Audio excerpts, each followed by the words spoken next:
Super League fans worldwide, it is that time again, and after having a week off for my own personal reasons, we are back, and I have the main boys with me again, the ever-presents, the ever-dependables, the never-missing. We have Ste Wright and we have Greevesy with us. There were a couple of others who wanted to join, gave reasons such as childcare, you can understand, but with the three of us here, what more could you want? We have got all your Super League comments, questions and answers covered. And if we could just give a little shout out to the boys behind the Games Gone, who I believe will be streaming at the same time as we're recording. Hopefully by the time you will get to see this, you will have enjoyed their new venture. There's been a bit of secrecy, a bit of suspense about what it is. I am sure it is going to knock your socks off. But enough about them, let's talk about us. We have more time available. Having upgraded my Zoom account because I know how much everyone was frustrated at the 38 minutes they got. They needed that little bit more. I am now paying the subscription to give you that little bit more. Evening, Steve. How are you, pal? I'm all right, mate. I don't know if the last one we did actually made a reason for keeping it as it was, really, with Alf. It certainly won't be me. I think now it was one of the best moments we've had in there on one of these chats. But apart from that, I'm very good, mate. Very good. And Mr. PR Greaves, welcome back, sir. You've had your week off, and we're back on media duties. How are you? Yeah, I'm good, mate. I'm good. I'm not good after last Sunday's result, but I'm good nevertheless. Well, I'm wounded. That's all I can. No spoilers for anyone who, let's face it, with the way things are, where have you been? Under a rock? But for anyone who hasn't seen the last week's worth of explosive Super League action, let's have a bit of a catch up. We're outnumbering you 2-1, Steve, in terms of top half, bottom half. Would you like to start bottom going up or top going down? Either way, mate. Either way, I'm easy. I'm easy. Get off the fence, Steve. Go top down. Top down, right. In which case, we start with the Devils. That's right. Somehow, despite being in our blip, we are at the top of the table. Sorry, Greasy. Having the best squad in the league is somehow top. We're drawn equal. You were in charge of the draw, Fifey. That's all I can say. You were in charge of the draw. So now and you've got the best striker. You're in charge of the draw, and you pulled the best striker. Right, can I just throw a bit of a cat amongst pigeons here? A Dudley Hill side languishing in 9th or 10th or whatever we are after Sunday. It's taken 4 points off that side, Greedy. So, there's a bit of something to be said. And let me also point out, he threw that first game. He didn't play the drug cheat. He played Dwight York against you. You must have paid him off. He played Dwight York in that first game against you. That was the original Fifey. The Fifey from last year played Dwight York against you. 17 goals in 10 games. That's all. He carries on talking, look, because he knows what's coming. I don't believe we had chance to speak on camera about the time how you finally managed to get to the top by paying off the ref and having, 7 Leddersford players sent off? I can't question about the way the opposition decided to try and stop me from playing. Mr. Shit. Elder hasn't been the same since. Elder hasn't been the same. He got a 5 last week. His shins are still bleeding. He was playing with blood still pulling out of his shin pads, even though his treatment from the Leddersford players. Right, if you don't shush, I'm going to mute you. Let's talk the dragon. No, let's not talk dragons. You have no authority here. You have no authority. You can't. Mute. There you go. He's muted, Steve. Let's talk the Devils. Top of the league, 37 points, 2 points clear of 2 points clear of Slough and Boston, and crucially, 10 points clear of the dotted line. There are concerns, mainly through me trying to make concerns so people stop saying how good we are. And Pens are not scored, I believe, now in 4, dropped 4 points out of the last 9 available. And this week, after what was a stunning 4-0 win over the Dragons, a sort of lackluster 0-0 draw with Churchtown, who, as I said in the tweet, any other year, drawing with Kieran, I'd be absolutely delighted. But this, of all years, it seems a bit of a kick in the teeth, especially with the next fixture, which we'll come to towards the end. Is the pressure building now because we are dropping points? I'd certainly say not. I mean, the thing is, if when you're saying these last 4 games, I know obviously I was a part of one of them games which I felt I really, especially the second half performance, we should have won, really. You had better of it first half, massively, even though you had the man off, but second half we threw a lot at you, but which tells me that you've got a team that's fighting together more than out, and you are still, even though you may not be firing like you were, you're picking up points. And I know you don't want to wear it this time of it, but that's the sign of the last 2 and a bit years I've been watching Super League, albeit all a bit more vocal last season. They're the sort of results that go a long way to your final finishing and obviously making a big play for the grand final.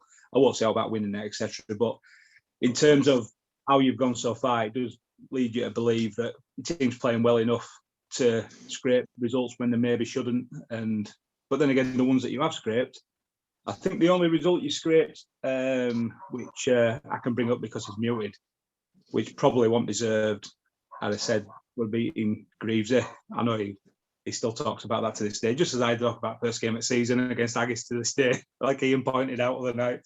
But no, to be fair, I think you've had a fantastic start to the season. I'm not buying into the fact you've got a better squad than anybody else, to be fair. And if you've got a better squad, totally better squad than anybody else, personally, that's the other team's fault for probably letting some of their players go that probably weren't there at the start of the season. So I think you should be proud of where you are, and I fully expect you to have a massive push and be at the very, very least, without putting pressure on you, in semi-finals.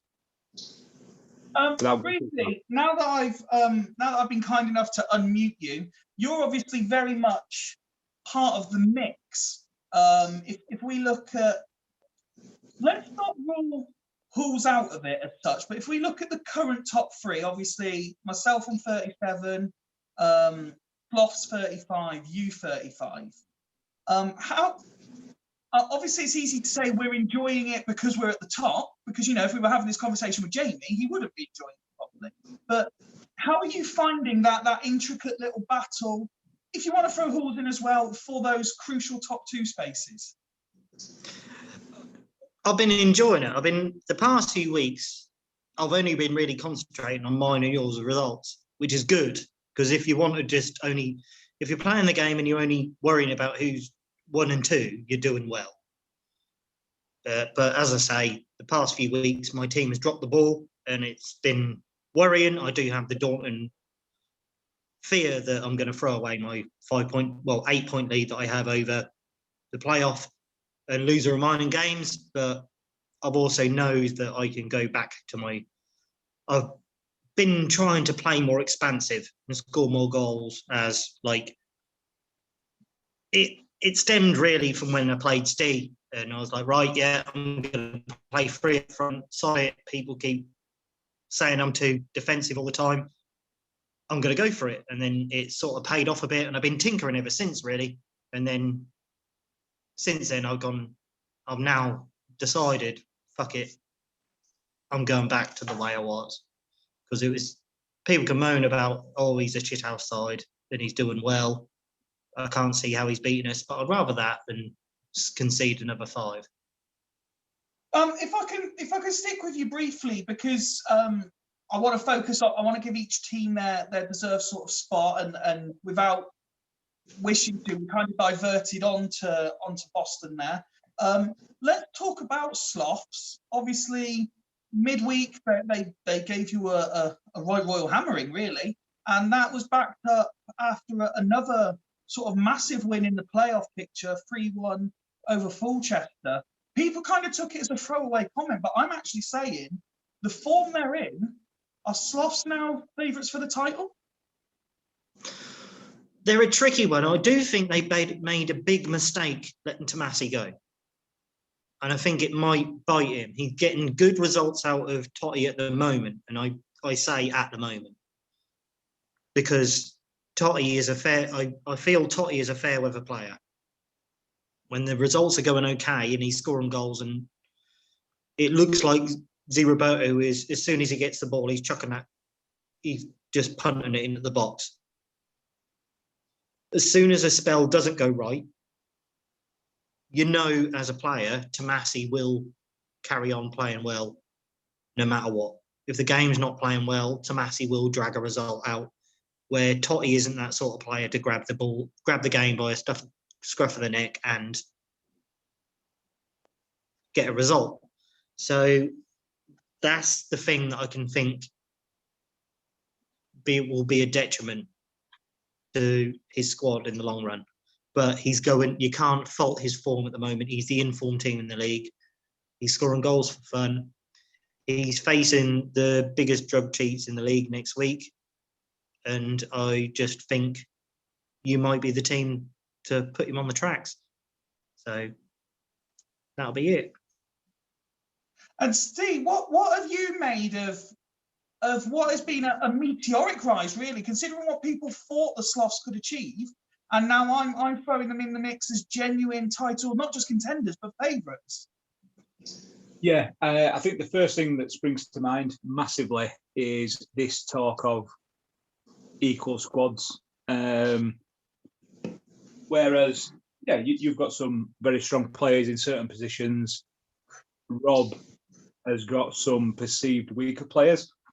I was one of them that predicted them to miss out on the playoffs start of the season. And let's be honest, when you look at some of the players in that team that you generically don't get results in Super League, simple as.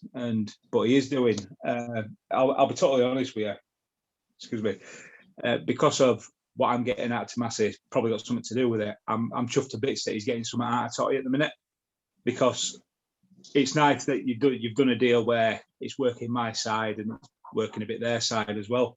I've actually got Sloss to thank for a little bit of my Ronaldo as well, because obviously I got Ronaldo and Gallardo in for Palermo, who, to be fair, he scored a couple of goals against Greevesy, but he's done next to nothing. So really just rub it in a bit more. Just rub it in a bit more. I'm trying not to, mate. But he's got a system which I were tempted to play this week for none other reason than I would a bit unsure about my right wing back, and I didn't want to seem too reactive, which you might do. But they're in with a massive shout. Again, we go back to, I think, having one or two players that are less of a legend in the game in terms of top ratings can just string the better players together. I think the player that's probably surprising people a little bit more than all is playing week in, week out for him. It's Fiore. I know a lot of people don't get a lot of tune out of him, but he's going about his business all right. He might not be tearing trees up, but he seems to be a solid, regular part of that AMs as well. So, no, I love Fiore. He's one of my. I love him. I have put an offer in for him, and it's one of those players that just ticks over. He's a 7 out of 10 every week, where he has been lambasted in the media on Twitter from his recent performances, but I can't fault him. No, and I think, to be fair, you need to take, especially like me and you as newcomers, you've got to take away your 8.4s, 8.5s that you get out of somebody season long on an home save. You've got to think 7 and above, somebody having a good steady season for you, and he's doing that as well. I only brought that up, like you said, about the stuff that's been said about him. So, but no, I genuinely think he's got a massive, massive chance of going really far, especially the form don't look like letting up, basically, at the minute. I'll stick with you here, Steve, because I know Greasy sort of diverted away from talking about my club to talk about his. It's been a difficult week, really, for locomotive Boston when you consider the teams that we spoke about. So the Devils picked up 4 points this week. Sloth's got 6. And it's just the 1 point for Boston this week. They got a 2-2 draw with Hulls, which was a very good Super League game to watch. And then they had the completely out of character 5-2 defeat midweek. Is this the start of that perceived every club has a blip, do you think? Or as Greasy sort of alluded to, is he right to have concerns that, maybe they're on a downward spiral? Did they peak too soon?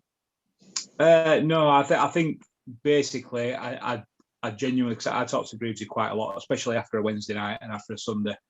I think probably more so as newcomers, we mess each other a lot. Well done last night, not well done last night. But I genuinely think, and it surprised me a little bit, if I'm honest, that the 1-0 shithousing got to him a little bit. See, me, I would not have changed it until I'd have had a bad result. I totally get him trying to prove a point, which he certainly did against me as well. And then, but I played something ridiculous as well. So it was, I think it was always in the pipeline with the way we were playing, to be fair. But I think if he goes back to what he's been very good at and what every time he's posted stuff about home saves, it shows that he's got that sort of tactic in mind, because I think he can go like 20 odd games conceding about 4 goals. So he knows how to get that defensive side, whether it's Super League or not. I think it's all right saying about playing against AI in terms of offence, where you score 110 goals a season, you get 100 and odd points, blah, blah, blah, as we found out with what we're doing at the minute. But the defensive side of it, the game, unless you sort it out, the game still lets you concede an all amount of goals. And I think if he goes back to what he was doing at the start of the season, I think we'll see form turn around and definitely at bare minimum where he is towards the end of the season. Well, I know when we were chatting off air, Greavesy, you were saying that given the events of this week, you're more than happy and more than comfortable. You're going to strip it all back and go back to being the 1-0 shithouse club just to re-establish until more players are brought into the locomotive Boston side. It's going to be 1-0 to the shithouse. That's all I can say. I'm going full on. I'm not going Jose. I'm going Diego Simeone. I'm going full on defensive. I've shown Steve. Steve has seen I sent Steve a picture of what one formation is. I've tried it in home saves, and it is very defensive, and it's going to ruffle up feathers. The comms team is not going to like it at all, but you're not going to fucking break it down. I think I'll quite agree with that. There's just 2 things I need to bring up here. Now, you guys don't know, well, you're familiar, but you don't know that after the introduction, I go on to what's called speaker view. So the people watching this can only see who's talking. So at the minute, they can only see me. They can't see what you two are doing. As soon as Greavesy mentioned that, Steve, in my top right-hand corner, had the biggest smile on his face that he knows what's coming and no one else does. So I'm really looking forward to seeing this 2 banks of 5 with forward arrows. If you want to see it, no, I don't like. See, the expansive formations I played actually had 5 forward arrows. I normally don't like more than 4. 5 arrows is expansive. It's too expansive. I don't like more than 4 arrows. 5 arrows is too expansive. It's too expansive. It's too Hollywood. They don't need that. They don't need that. Stay where they are. That's 2 Harlem Globetrotters. You're more Mike Bassett. It is. They don't need it. You do what your role is. If you're a striker, you put the ball in the net. If you're a defensive midfielder, you tackle it and pass it to someone more talented. That's all I want you to do. Greavesy, you've gone, you know the saying, going Alan Partridge, you've gone full Alf to start with. and that turned into The Rock, where you're going around to your players, you know you roll, you shut your mouth. That is it. You'd love to see my team instructions. Is no, you don't fucking do that. You don't fucking do that. You don't. I sit him down, I tell him. And Danny Mills, he makes the tea. That's all he does. Well, let's talk about the anti-Greevesy, if you like, someone who will firmly take the shackles off of his players and allow them to express. Hull's up in fourth, 32 points, 3 points off the top two places. Got 4 points this week, the 2-2 draw last weekend with yourself, Greavesy, and then a 2-0 win over your boy, Steve. So I think you're both perfectly positioned to talk about them. Let's start with you, Greavesy.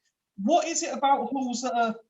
I mean, I'm really grateful because I was the one person that actually tipped them at the start of the season. And even after they lost, 25 games in a row or something stupid, I still said their squad, for me, was actually the best one on paper from the initial draft. So what is it about them now that they're clicking that makes them so dangerous? They're one of the clubs in the league that are completely well-rounded. If you do the mythical home save, every year, at the start of a game, I sign Ambrosini because you can get him cheap because he's pissed off at Milan because they put him as a backup player. And he's one of the best DMs in the game. And also, next to him, who's the one player you always want to buy if you haven't got a lot of money, or even if you have got a lot of money? NDI, because he's an animal. He's the cheap Patrick Vieira. So he's got those two animals sitting there at DM. He's got Nicky Forenko, who everyone loves. Doesn't matter if you say you don't, you do, because you've never had him. If you've never had Nicky Forenko, you don't love him. If you've had him, you love him. And it goes from there. He's got Van Nistelrooy and Teselko up front. So you've got Teselko that's never really proved himself, and Van Nistelrooy. And you got both of them in home save, scored 85 goals a season compared to everyone else. So he's got goals in the squad no matter what. He's got Pizarro, who I do buy him occasionally if I've got a bit. And he's got the pedigree of being a former Super League top goal scorer, which I think is greatly overrated, because you can have one good season in the Super League and you get glorified forever. But he's one of those players on the bench and he doesn't get a sniff in the squad. He's got good fullbacks, he's got an amazing defence and a quality goalkeeper. There's not much you can say. And if he is at the moment with him playing structured formations and not trying to go too narrow or free at the back, he's winning games and he's hard to break down. So I think he's in for a shout to win the whole thing. Well, this is what I was going to ask you, Steve. Like I say, I tipped them. You can go back and see the evidence of me doing that. When you consider, obviously, Sloths have just played Boston, taken points off them. We'll come to it later, but my side play Sloths this week. So there are going to be teams in those top three places over last week, this week, and an upcoming week that are dropping points. Can you see Hull's breaking into that top two? Yeah, I mean, the thing that stood out to me after the game against us, which, to be fair, yeah, I had a few chances, but it was none on target. So I don't take that as having a lot of chances. So it was a very comprehensive win. Big changes for him were changing from narrow. He obviously wanted to, which I think he were a big testament to, obviously, Thiago. Last year wanted to keep a similar theme of keeping them narrow, keeping a Thiago theme formation. It wasn't working for him, and he's changed it up, and it's paid off for him in terms of first with the back four, and then changing to his 4 DMs across. I think when you look at what they've done, he's lost 7 games this season. We played 18 now, he's lost 7, but 4 of them were the first of the season. So he's gone 14 games and lost 3, and he's just massively ticking over. again, like Greavesy said, he's got extremely talented players in the right areas. It's extremely balanced.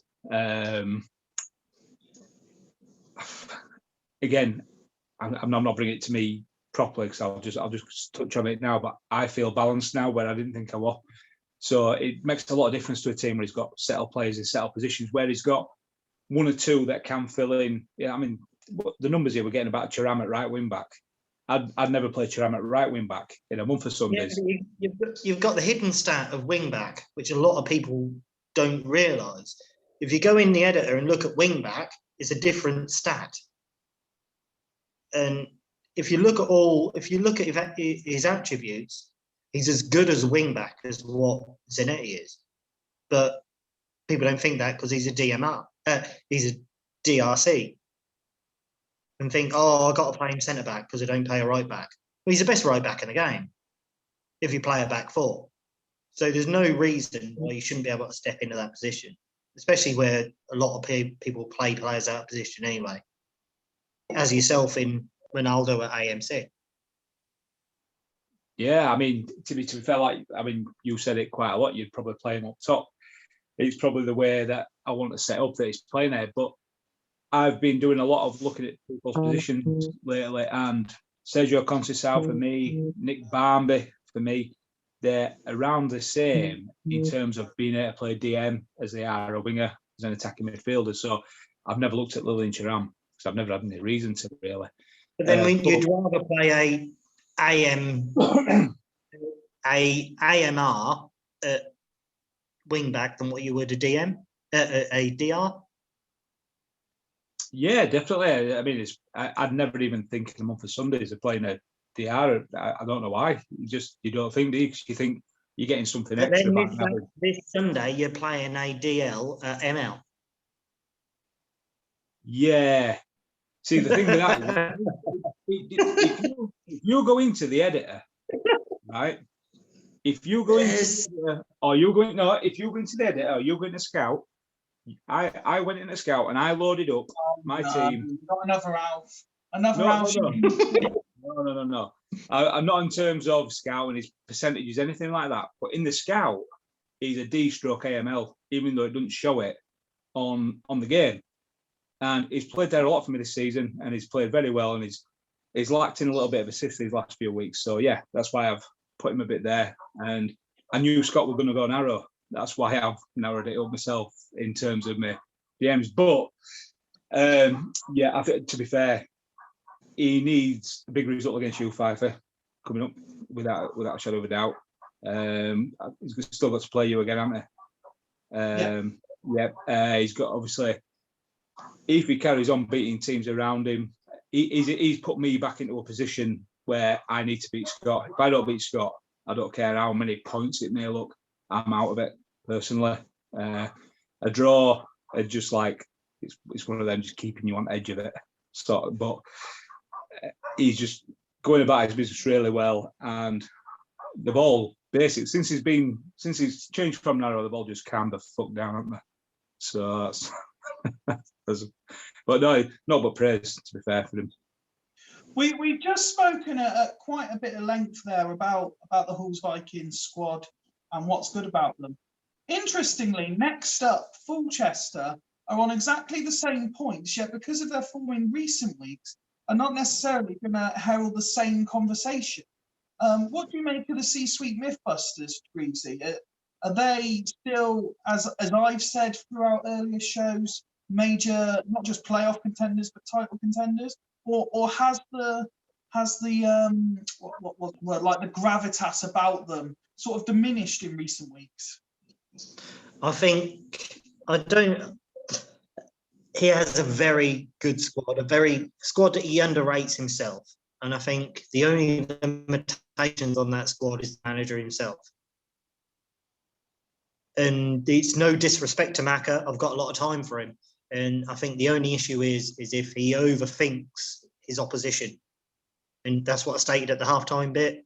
And if he reverts and if he spends too much time trying to counteract the opposition to try and I loved the way he set up to play Haggis was beautiful. People don't.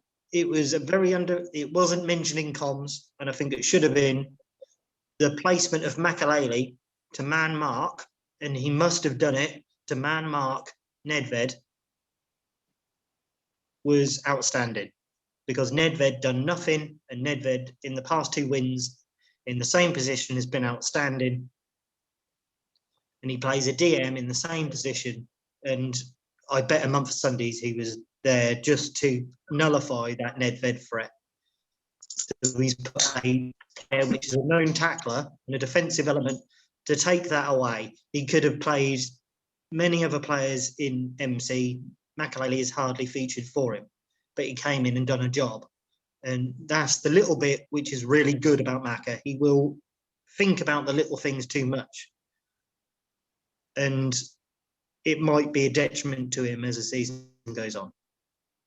On the flip side to that, Steve, because he's been there and done it, you know, he is a beaten finalist, but he was in there. He got to the final.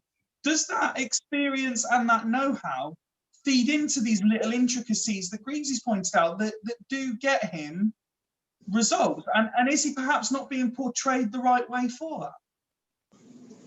Yeah, I think the problem is, I think it was more than warranted, that sort of thinking with the squad he had at Parma. To be fair, the issue here he's got a lot better squad, a lot better rounded squad. That he needs to make people worry about him. Whereas start of season, he wasn't overthinking it. I mean, Ryan Giggs playing on the left wing, and he was getting assists galore. And if I reckon if he'd have stood in that position, the same position he started the season in, he'd have been challenging to Roberto now. I've never seen that level of assist that quick at Ryan Giggs, ever. And he again, you can tell it's a mentality, pretty much like you've got, that his squad's not good enough, blah, blah. So he's thinking about other squads, like Greavy said. I think I'm gonna throw it out there just to set the record straight here. I've never said that the squad that I've got this time round is not good enough.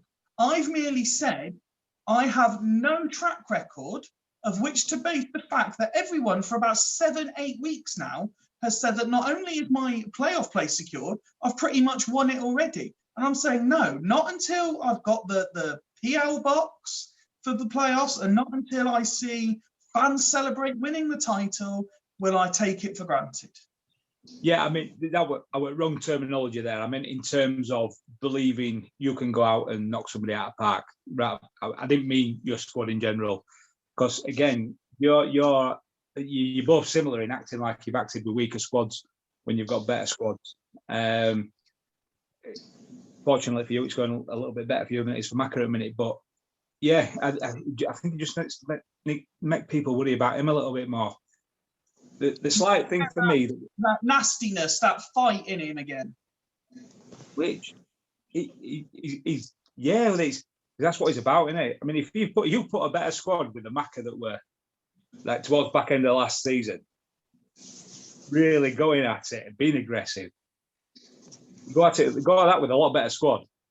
Should he take a leaf from former champion and friend, Mr. Aldred, who, let's face it, as the title became more and more secure in his mind, he was getting cockier and more outlandish. Is that what we need from Maka? We need that sort of personality now to see the job through. I think Ryan were obviously in a little bit of a better position than Maka is at the minute when he was doing that. And sort of speaking to Ryan quite a lot, he's extremely competitive, and I don't think he would have put himself in that position of doing that.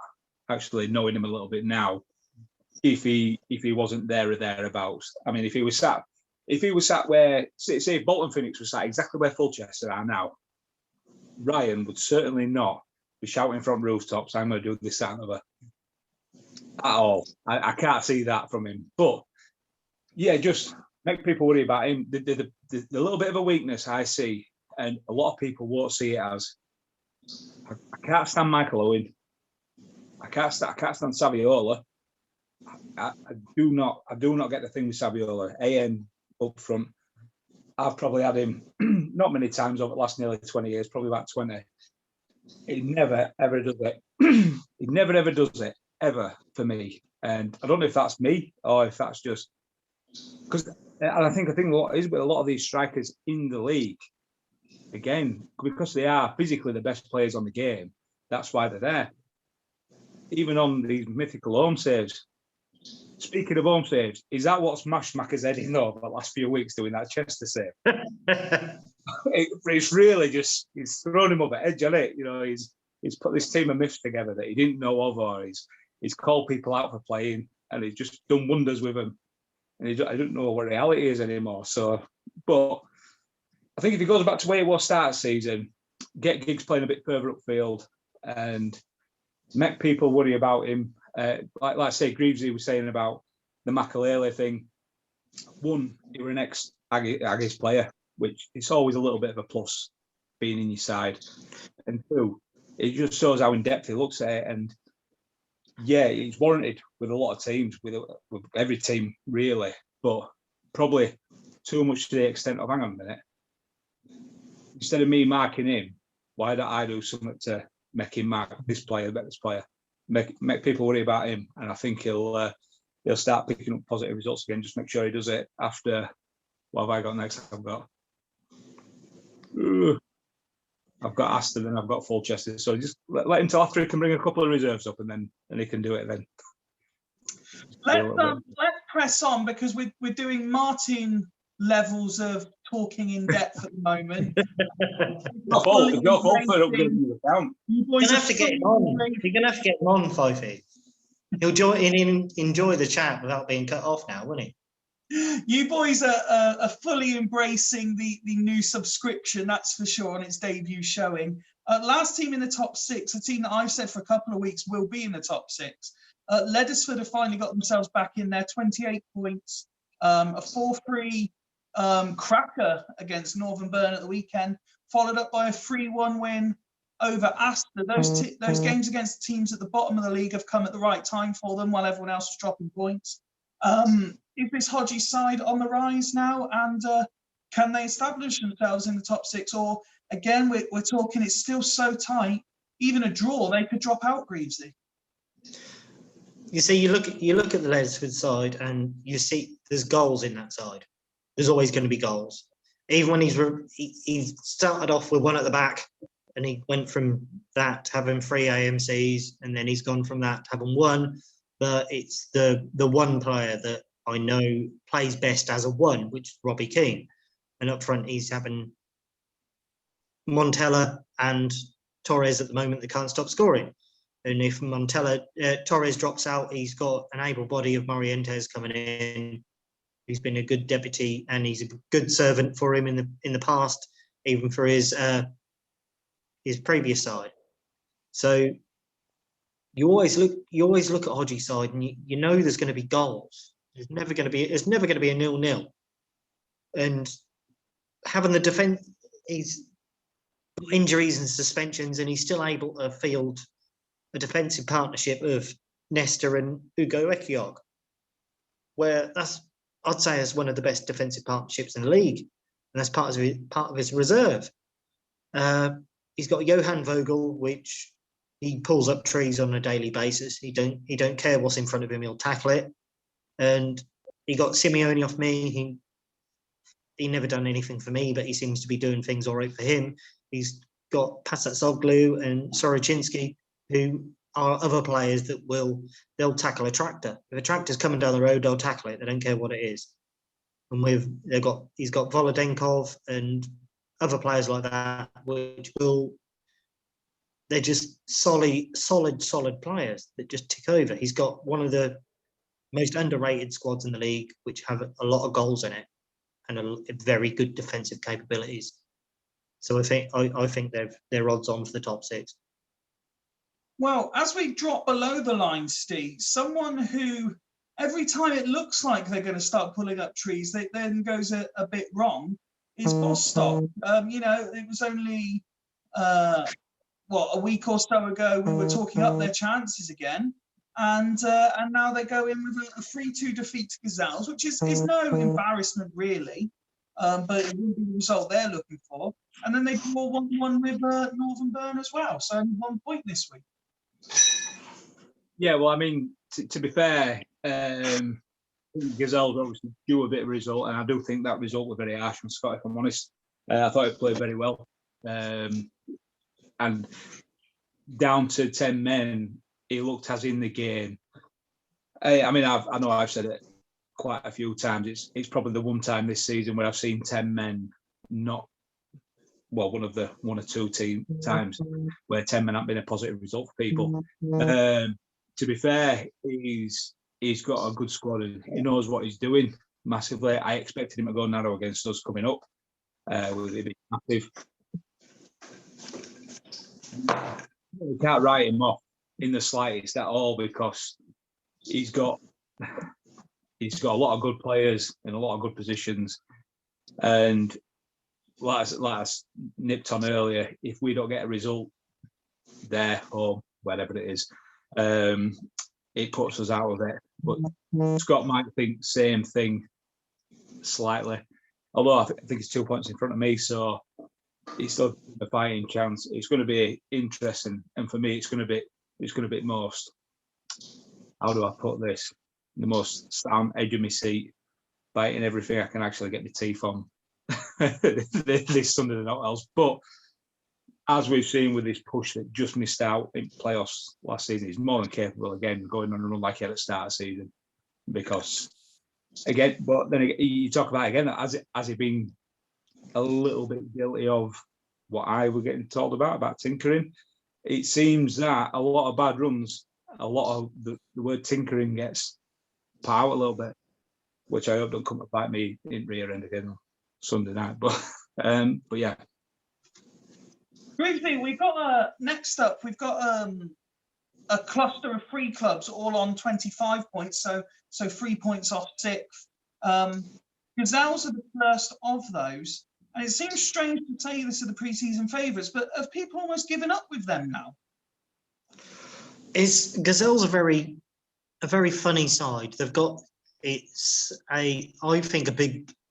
the classic wealth and poor divide, and I feel there is 1 to 11 is such a gulf of wealth that it somehow toppled the other side, where if he has a slight injury or a suspension, the player coming in is nowhere near the quality of the player that's gone out.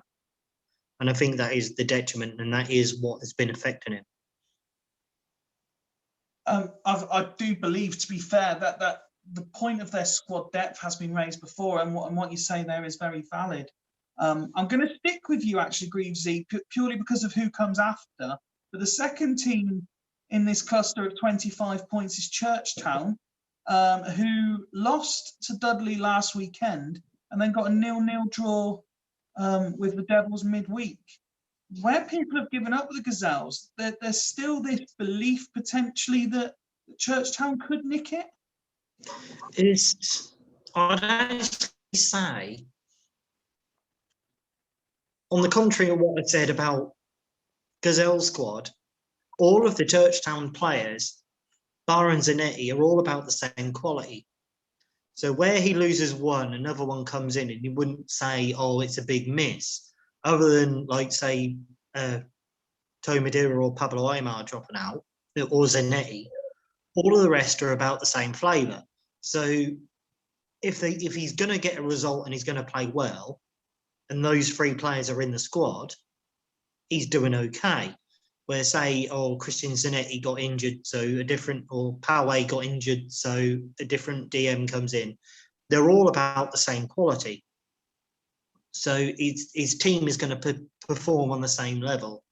So I do think he's in a bit of a bad run. He's got 3 defeats and 1 draw. The draw could be a turning point where he picks up another victory, but it's one of those. He's got able bodies coming in to replace another able body, not a superstar dropping out for an able body coming in. Steve, the final club in the 25 club is one that you're clearly very familiar with. And it seems remarkable to say this after what we were saying maybe 2, 3, 4 weeks ago, but arguably, and I know you'll deny this despite calling me negative, arguably the side of all the ones we've spoken about bottom of the line that people are most tipping to make it is Dudley Hill. Yeah, mate, I won't be negative about it at all.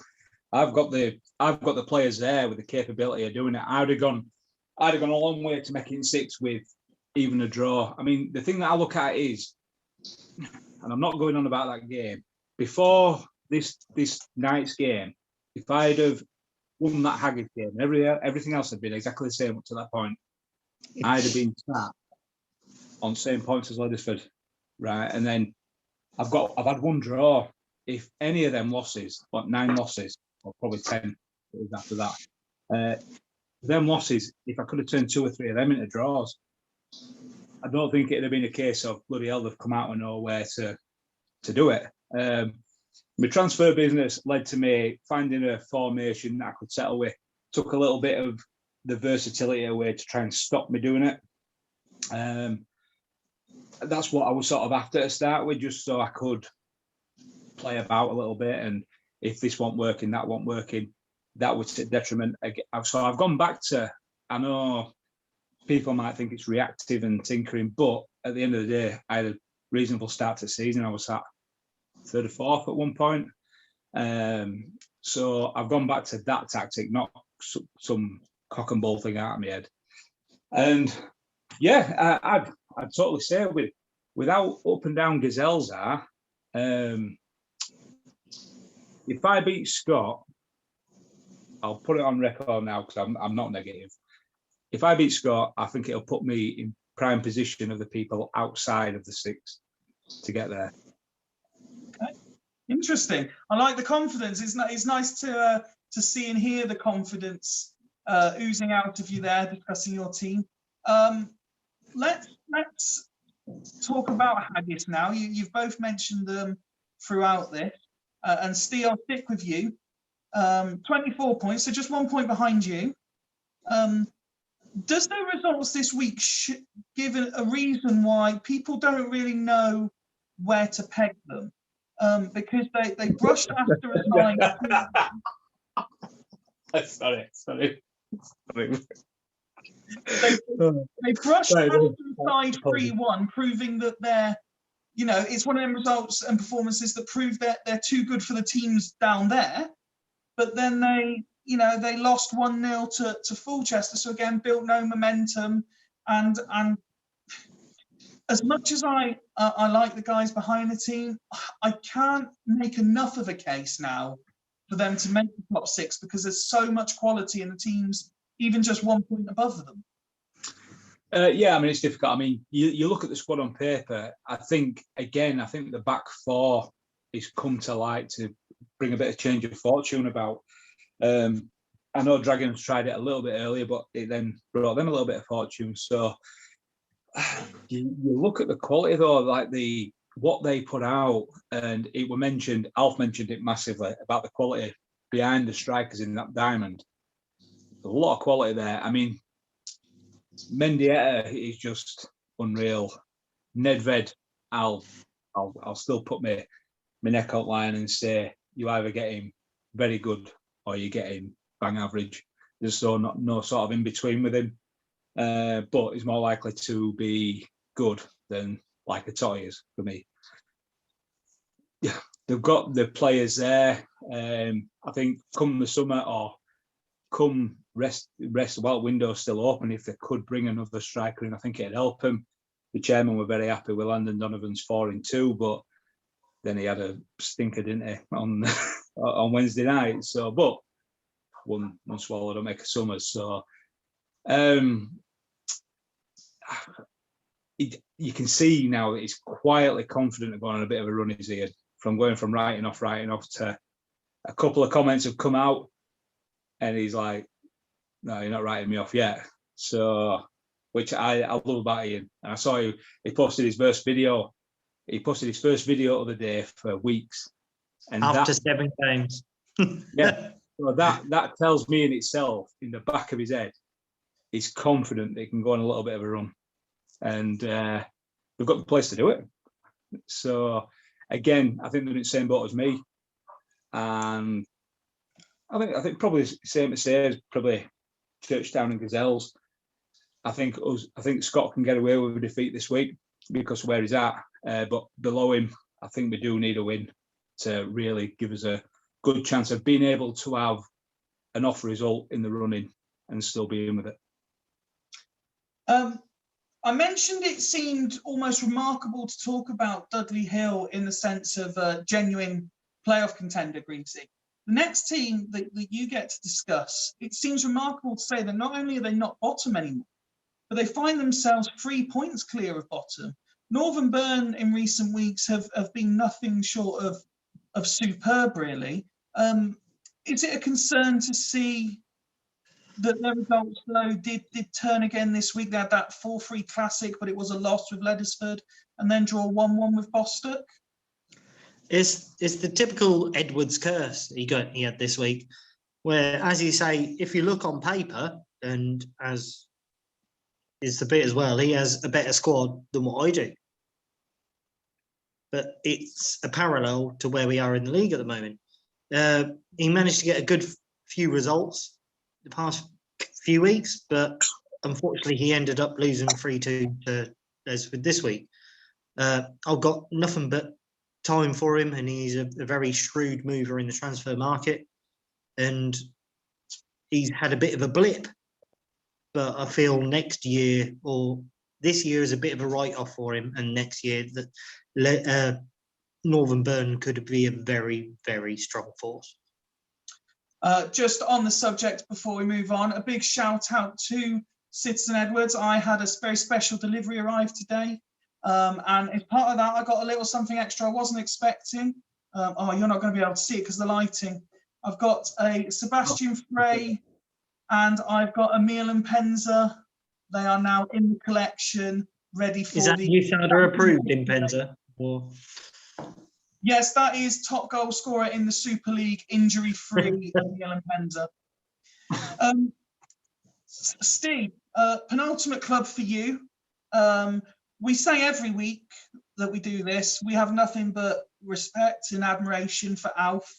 But successive 3-1 losses this week, second bottom, this couldn't have gone much worse. Not just this week, but this season, could it?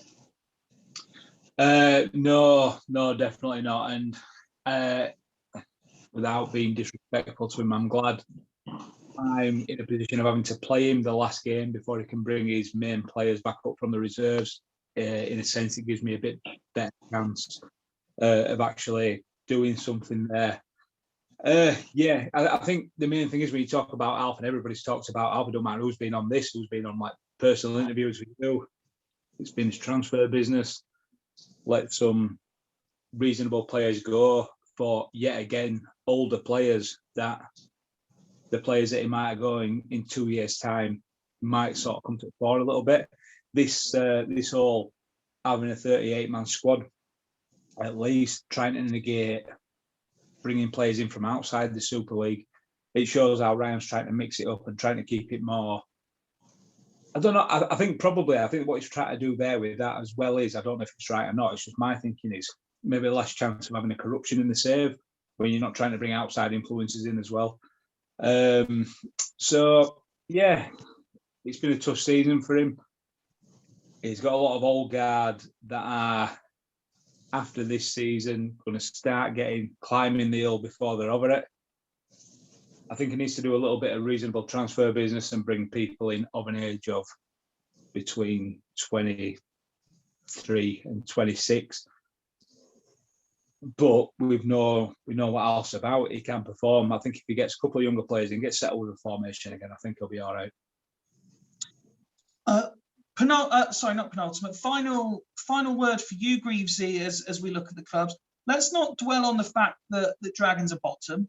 Let's not dwell on the fact that they lost 4-0 last weekend. Let's try and, for a change, have a bit of positivity. 5-3 win midweek. Yeah, it's the bit they've got me worried for the next week, and that's why I've been online and I've publicly told Wooder when he commented on the post, I've turned around and said, I fully expect 9 yellow cards from the Boston side and a 1-0 Ricardinho goal.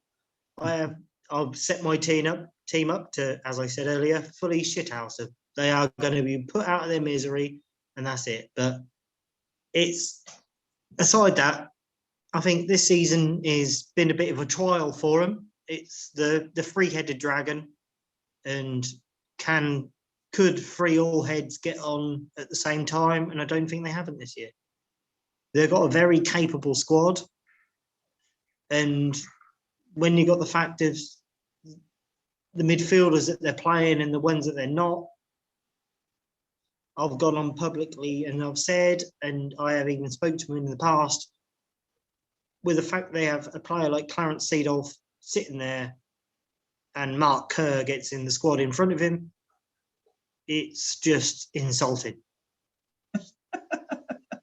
You can't describe it in any other way. You've got a player of the if you rate the quality, even if you go champ and in real life, you've got 3 Champions Leagues, Mark Kerr, and if you go in Super League, you got performances and Mark Kerr, and everything else you've got Mark Kerr and performances. What more can you do? But one player gets in the squad over the other. But don't let it be said that here on the Super League review stroke preview show, we don't have the best in modern technology. No, but it's the joys. You can't have the players that he has in his side. Where I stated when I shithoused him at the start of this, in the middle of the season, when I beat him 1-0, when I said they still had Nedved in the squad, and I said I managed to get a clean sheet and I scored and picked up a win against a team that had Gabriel Batistuta, Pavel Nedved, Clarence Seedorf, and Ariel Ortega in attacking positions. And that still stands.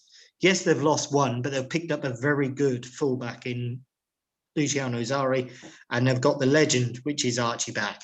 And I'm a big fan of Archie back. But it's how you use them. And yes, they seem to be settled in this. They're going to go for the traditional 4-1-3-2. But are you really going to get the best out of what your squad is? And as I said in the transfer show, all of the heads of the dragon have got to be speaking to each other in the right motion for what transfers you're doing.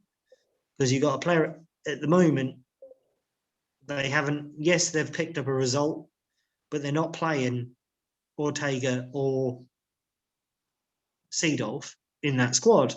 I'd say those 2 players would walk into most Super League's first 11s. Not the 14 first 11s. And they're not even in the 14. Gents, I think what you've said about all the clubs there is more than valid. I think it's been very honest. And I definitely think it'll be food for thought for a few of the managers that watch this. On the assumption that anyone out there in Super League world has managed to last however long we've been talking so far, you rest assured we are nearly done. We're going to do a very quick fire round. That's quick fire, Steve. Get predictions round for Sunday's fixtures. I will ask Steve and then I'll ask Greevesy before I give mine. I don't want any explanation. We haven't seen half the teams announced yet, from my knowledge. Just instant gut reaction to these results. Are you ready, gents? Indeed. So, Steve, Dudley Hill v Bostock. We're at home, aren't we? I know you wanted to. We're at home, aren't we? I'm talking Greevesy. It's the first game. Yeah, 3-1 Dudley. Greevesy? 1-0 Dudley. I'm going to say 1-1. Game number 2 is a cracker on paper. Gazelles v Fulchester, Steve. 1-0 Fulchester. Greevesy? Desmond 2-2. I'm going to say 2-1 Gazelles. Game number 3, Haggis v Halls, Steve. 2-2 Desmond. Greavesy? Put somebody there. Hools will win 4-0. That train will keep rolling. I'm going to say 3-1 Hools. Game number 4 sees another cracker on paper. Ledesford v Churchtown, Steve. 4-2 Ledesford. Ooh, Greavesy? 2-0 Ledesford. I'm going to say 1-1 in this game, if I'm honest.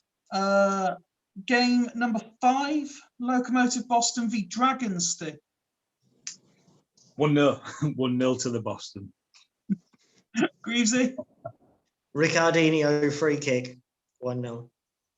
I'm going to back the boys for no other reason than I need people to be getting points against the likes of you and Sloths. I'm going to say 4-1 Dragons. You have seen my formation I'll put out, haven't you? No, I've not been looking. I've not looked. I don't. I've already put my team out. Okay, You should I'll have a look after.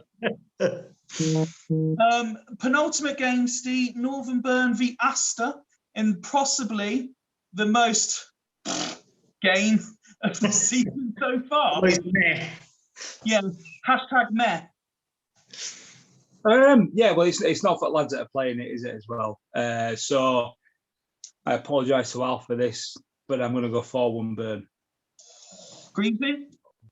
Yeah, I say 3-0 Burn. Do you know what? I'm going to say, just because of the way the game goes, Astor win this 2-1. Good, because I play them. Final game, massive one at the top. First versus second. Devils v Sloths. Off you go, Steve. 3-1 Devils. Have you seen the two sides' form going into this? I have. 0-0. No, it won't be 0-0, mate. Both teams score and neither can really defend. I genuinely, and I know people will say I'm negative, but I genuinely think we're going to lose this one. We're due a defeat. So I'm going to say 3-1 Sloths. As usual, gents, thank you for taking time out of your evening to join me. I hope you've enjoyed the extra long allowance you have now, and I look forward to making use of it in weeks to come. I feel aggrieved that I haven't been cut off. Well, if you want to be cut off, then I can let you say something and just end it if you like. Just before you press end, just let us know when you're pressing end and say it won't be me. Intuitive Alf will say it won't be us then. So I will be ending it in 3, 2, 1. Thank you, guys. Won't be me.